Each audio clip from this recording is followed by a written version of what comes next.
৪ঠা October তাদের দুজনের প্রথম দেখা হলো। তখন বিকেল ঘনিয়ে আসছে, বাতাসে শীতের আমেজ। ১০ই অক্টোবর তাদের দীর্ঘক্ষণ কথা হলো টেলিফোনে। সেদিন ছেলেটি নতুন কেনা টবে গোলাপের চারা লাগালো। ৩০শে অক্টোবর রেস্টুরেন্টের নিরালা কেবিনে ছেলেটি বলল, তোমাকে আমি ভালোবাসি। মেয়েটি লজ্জায় মাথা নিচু করে টেবিলে আঁকিবুকি কাটল। ১২ই ডিসেম্বর গোলাপ গাছে কুড়ি ধরল। মেয়েটি রেস্টুরেন্টে ছেলেটিকে জিজ্ঞেস করল, কেন ভালোবাসো আমায়? আমি সুন্দরী তাই?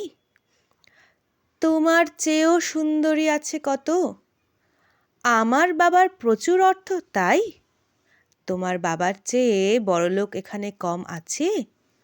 তাহলে ভালোবাসি ভালোবাসি, তার আবার কারণ হয় নাকি? মেয়েটি বাড়ি ফিরে বন্ধুদের টেলিফোনে অনেক আলোচনা করল। সবাই এক বাক্যে বুঝিয়ে দিল, ভালো যখন বাসে তখন একটা কিছু কারণ তো আছে বটেই, সেটা না বুঝে বেশি এগোস না। ৩রা জানুয়ারি মেয়েটি বলল, আমার কাছে কি চাও? কই, চাইনি তো কিছু। ভালোবাসো অথচ চাও না, তাহলে? না চাহিলে যারে পাওয়া যায়, তে আগিলে আসে হাতে। এত গান, শুধুই গান, তাছাড়া কি? কিছুই যদি না চাও তবে ভালোবাসো কেন? ভালোবাসি তাই ভালোবাসা দিতে চাই, চাইবো কেন? তুমি সত্যি অদ্ভুত। ১০ই ফেব্রুয়ারি দুজনের দেখা হলো মেট্রো স্টেশনের পাতালে। ছেলেটি বলল, আমি কাল সারা রাত বাঁশি বাজিয়েছি। সারা রাত সেই সুরের মায়াবী আলোয় তুমি নাচছিলে। অসামান্য অনন্য সে নাচ। ধ্যাৎ, কাল সারা রাত আমি ঘুমিয়েছি, আমি কিন্তু তোমার নাচই দেখে গেছি সারা রাত। তোমার বাঁশি একদিন শুনতে হবে। ১২ই মার্চ ছেলেটি বাঁশি বাজালো। মেয়েটি শুনল। সময় থমকে রইল অনেকক্ষণ। বাঁশি যখন থামল, মেয়েটির দু চোখ ভরা জলে বলল, বাঁশি শুনতে শুনতে আমার ঘুম এলো আবেশে। আমি দেখলাম আমি নাচছি। মেঘের মাঝখানে তারাদের পাশে আমি নাচছি। আকাশে ফুলের গন্ধ। ডাক্তার আমায় বাঁশি বাজাতে নিষেধ করেছেন। সে কি, কেন? বাঁশি আমায় টেনে নিয়ে যায় স্বপ্নের মধ্যে। ডাক্তার বলেছে, স্বপ্ন দেখে আমার মস্তিষ্কের শিরা উপশিরায় জট পাকিয়ে যাচ্ছে। তাহলে ভাবছি।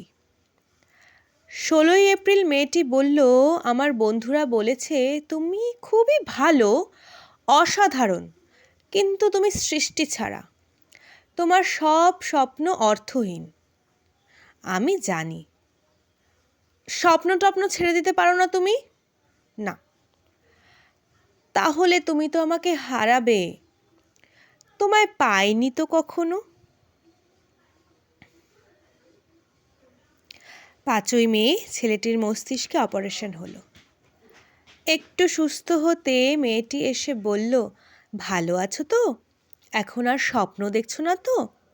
দেখছি, আরও সুন্দর সব স্বপ্ন। তাহলে তো দেখছি অপারেশনটা আদৌ সফল হয়নি। বাড়ি ফিরে বন্ধুদের ফোন করলো মেয়েটি। বন্ধুরা এক বাক্যে বলল, বাঁশি বাজানো, স্বপ্ন দেখা সবই ব্যাকডেটেড। সৃষ্টি ছাড়া তুই আর লোক পেলি না? তুই এত রূপসী, তোর এত উজ্জ্বল প্রসপেক্ট। ভালো যদি চাস তাহলে শিগগিরই বিয়ে করে ফেল তোর দাদার সেই বন্ধুকে। উনি তো শুনলাম কানাডাতেই সেটেল করবেন। ৭ই জুলাই মেয়েটি আবার জিজ্ঞেস করল, তুমি সত্যি কি চাও বলো তো? তুমি আরও সার্থক, আরও সুন্দর হয়ে ওঠো। ব্যাস, আর কিছু চাই না। আর চাই স্বপ্ন দেখতে। ও, স্বপ্ন তাহলে তুমি ছাড়তে পারবে না? না, তাহলে থাকো তুমি স্বপ্ন নিয়ে। 12ই আগস্ট গোলাপ গাছে ফুল ফুটল অনেক। সেদিন দুপুরে ছেলেটির মস্তিষ্কে আবার অপারেশন হলো। 13ই সেপ্টেম্বর ছেলেটি মারা গেল। 14ই সেপ্টেম্বর মেয়েটির শুভ বিবাহ সুসম্পন্ন হলো কানাডাগামী সেই পাত্রের সঙ্গে। 20শে সেপ্টেম্বর গোলাপ গাছটি হঠাৎ ঝড়ে উপড়ে গেল। সেদিন সন্ধ্যার বিমানে মেয়েটি হানিমুনে গেল। যাবার আগে বন্ধুদের বলে গেল, স্বপ্নের চেয়ে বাস্তব অনেক ভালো, অনেক মধুর। স্বপ্ন কেবল দেখে বোকারা। 4 অক্টোবর ছেলেটির মা ঝরে পড়া গোলাপ গাছটিকে সযত্নে তুলে ফেলে দিলেন। শূন্য টব, তখন কয়েকটা পোকা, কয়েকটা মাছি। আমরা কেউ জানি না ওগুলো পোকা, মাছি নাকি ছেলেটির স্বপ্ন। আমরা ঠিক জানি না, আমরা কেউ জানি না।